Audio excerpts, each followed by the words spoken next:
والسلام کی وہ خارجی اور بیرونی زندگی ہو، حضور علیہ الصلوۃ والسلام کی زندگی کا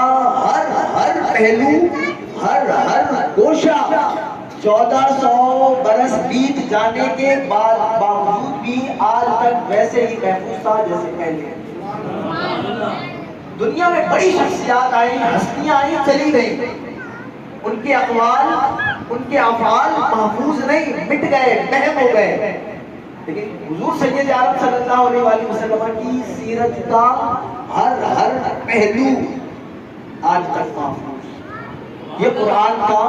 اعجاز ہے کہ اللہ نے ان ذرائع سے قرآن کی حفاظت فرمائی۔ یہ جو قرآنی کلمات، قرآنی حروف کی حفاظت کے لیے رب نے حفاظ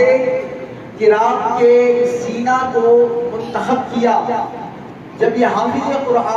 قرآن سناتا ہے، قرآن مکمل کرتا ہے، اب قرآن مجید قرآن رشید کی جو عظمت ہے، قرآن مجید قرآن رشید کو جو اللہ نے بلند مقام عطا فرمایا، حافظ قرآن کی شان کو بلند و بالا ہے۔ جب یہ قرآن مجید قرآن رشید سناتا ہے، مکمل کرتا ہے، سید عالم امر مجسم شفیع معظم صلی اللہ علیہ وآلہ وسلم کے اصحاب فرماتے ہیں جب حافظ قرآن ختم کر لیتا ہے، ختم کرنے کے بعد رب جل وعلا اس پر یہ مہربانی فرماتا ہے، یہ فضل فرماتا ہے کہ یہ حافظ قرآن جب رب کے دربار میں دعا کرتا ہے تو رب سبحانہ وتعالیٰ اس کی دعا کو قبولیت بخشتا ہے۔ دعا میں بھی کرتا ہوں، دعا آپ بھی کرتے ہیں، لیکن مجھے اور آپ کو اپنی دعا کی قبولیت کا یقین نہیں، پتہ نہیں رب قبول کرے گا یا قبول نہیں کرے گا، یقین نہیں، کیونکہ ہمارے پاس حضور کا کوئی فرمان گرامی موجود نہیں، حضور کے اصحاب کا کوئی فرمان موجود نہیں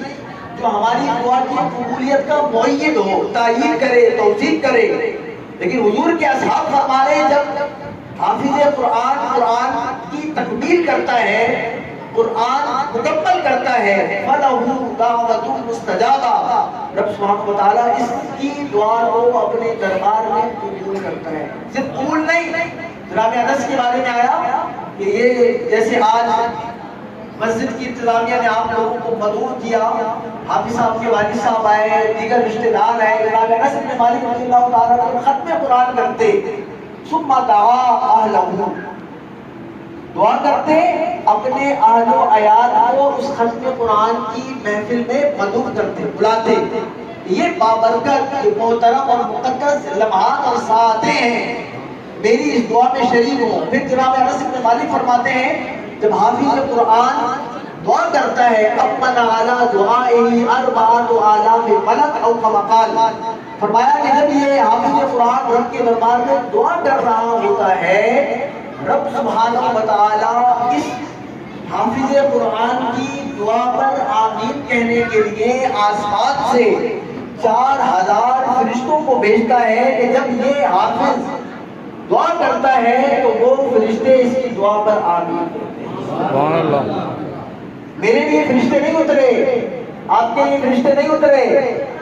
جو قرآن کی تکمیل کر رہا ہے، قرآن مکمل کر رہا ہے، سنا رہا ہے، رب کتنا بڑا اعزاز، کتنا بڑا پروٹوکول دے رہا ہے۔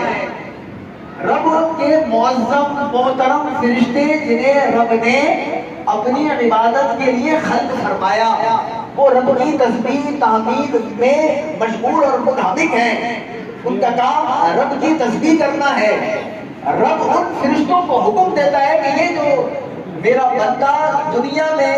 میرے کلام کی تلاوت کرتا ہے، میرے کلام کو مکمل کر رہا ہے، اس کو جا کر اعزاز دو، اس کا اکرام اور اس کی تعظیم کرو، اور جب یہ ختم قرآن کے بعد دعا کرے تو اس کی دعا پر آمین کرو۔ یہ حافظ قرآن کی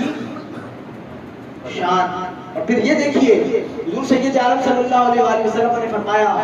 من قرأ القرآن فقد استدرج النبوة بین جنبیہ غیر انہ لا یوحى علیہ او کما قال علیہ الصلوۃ والسلام۔ بہت بڑی جملے سید عالم صلی اللہ علیہ وآلہ وسلم نے حافظ قرآن کی عظمت کے بیان کے لیے فرمائے۔ فرمایا جس نے قرآن یاد کیا، قرآن حفظ کیا، جس نے قرآن کے کلمات کو اپنے سینے میں محفوظ کیا،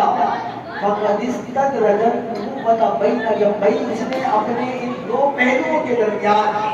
اس نے اپنی ان دونوں پسلیوں کے درمیان انہوں نے نبوت کو جمع کر دیا۔ نبوی علم رسول اللہ علیہ السلام کا جو علم ہے وہ قرآن ہے۔ اللہ نے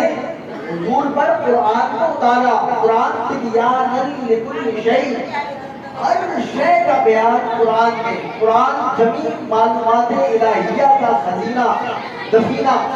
کائنات کی کوئی ایسی چیز نہیں جس کا تذکرہ قرآن میں صراحتاً عنایتاً موجود نہ ہو۔ حضور فرما رہے ہیں کہ جس نے قرآن یاد کیا، حفظ کر لیا، اس نے علوم نبوت کو اپنے سینے میں محفوظ کر لیا۔